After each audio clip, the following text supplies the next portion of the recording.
Lo pernah nggak sih mikir, kenapa ada orang yang udah kaya makin kaya, sementara yang lain seumur hidup kerja keras tapi tetap aja nggak bisa bebas finansial? Apa yang bikin perbedaannya? IQ, pendidikan, keberuntungan, atau ada sesuatu yang lebih dalam? Jawabannya ada di buku ini, The Psychology of Money, karya Morgan Housel. Ini tuh bukan buku keuangan biasa, tapi buku ini ngajarin gimana cara berpikir tentang uang yang benar, dan ini yang bakal nentuin apakah kita bakal sukses secara finansial atau enggak. So, kalau lo beneran pengen ngerti cara mainin uang, tonton video ini sampai habis.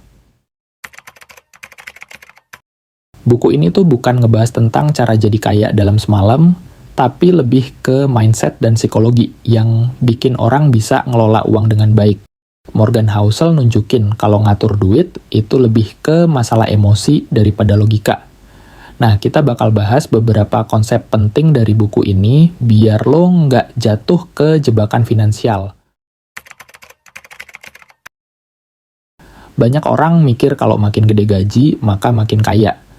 Padahal, kaya itu bukan soal berapa banyak yang lo hasilin, tapi berapa banyak yang bisa lo simpen dan investasikan.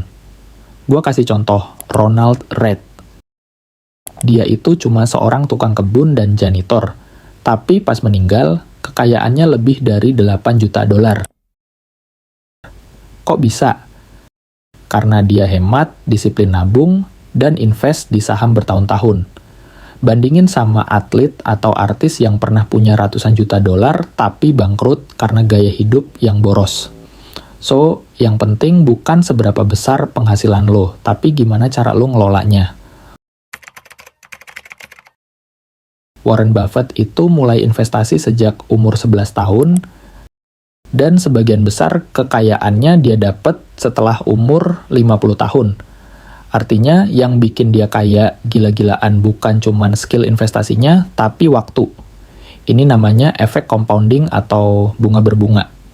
Jadi, semakin cepat lo mulai nabung dan investasi, maka makin besar hasilnya nanti.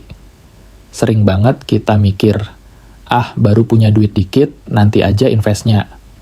Padahal, makin cepat mulai, makin gede efeknya.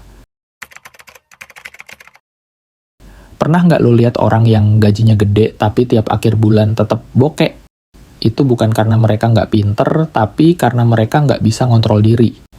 Kayak Mike Tyson, petinju legendaris yang pernah punya kekayaan 400 juta dolar tapi bangkrut karena gaya hidup foya-foya. Jadi, bukan cuma soal pinter ngatur uang, tapi soal self-control. Bisa nggak lo nahan diri buat nggak beli sesuatu yang sebenarnya nggak penting? Banyak orang pengen kelihatan kaya, padahal yang lebih penting itu jadi sejahtera. Apa bedanya? Kaya itu kelihatan dari luar kayak punya mobil mewah, rumah gede, liburan fancy. Tapi sejahtera itu sesuatu yang nggak kelihatan kayak kebebasan finansial, nggak stres soal duit, bisa pensiun tenang. Jadi, jangan fokus ke gaya hidup yang kelihatan mahal, tapi fokus ke kestabilan finansial. Sering banget orang mikir kalau mau sukses finansial harus jago investasi atau punya bisnis besar.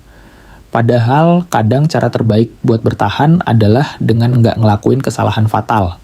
Contoh paling gampangnya yaitu krisis keuangan tahun 2008. Banyak orang kehilangan semua duitnya karena serakah dan nggak ngerti risiko. Jadi, salah satu pelajaran paling penting dari buku ini adalah nggak usah ngejar keuntungan tinggi kalau itu bisa bikin lo kehilangan semuanya. Ngatur uang itu lebih ke psikologi daripada matematika. Lo nggak perlu jadi jenius buat sukses finansial, yang penting paham cara pikir yang benar. Hidup sederhana, mulai investasi lebih awal, hindari kesalahan fatal, dan kontrol diri. Buku The Psychology of Money ngajarin kita bahwa sukses finansial bukan cuman tentang gimana lo nyari uang, tapi gimana lo mikir tentang uang. So, setelah nonton video ini, coba deh pikirin. Lo lebih pengen kelihatan kaya atau beneran kaya? Kalau lo suka video ini, jangan lupa like, send, subscribe, dan share ke teman-teman lo yang butuh pencerahan soal keuangan. Komen di bawah, menurut lo konsep mana yang paling relate sama lo. See you on the next video.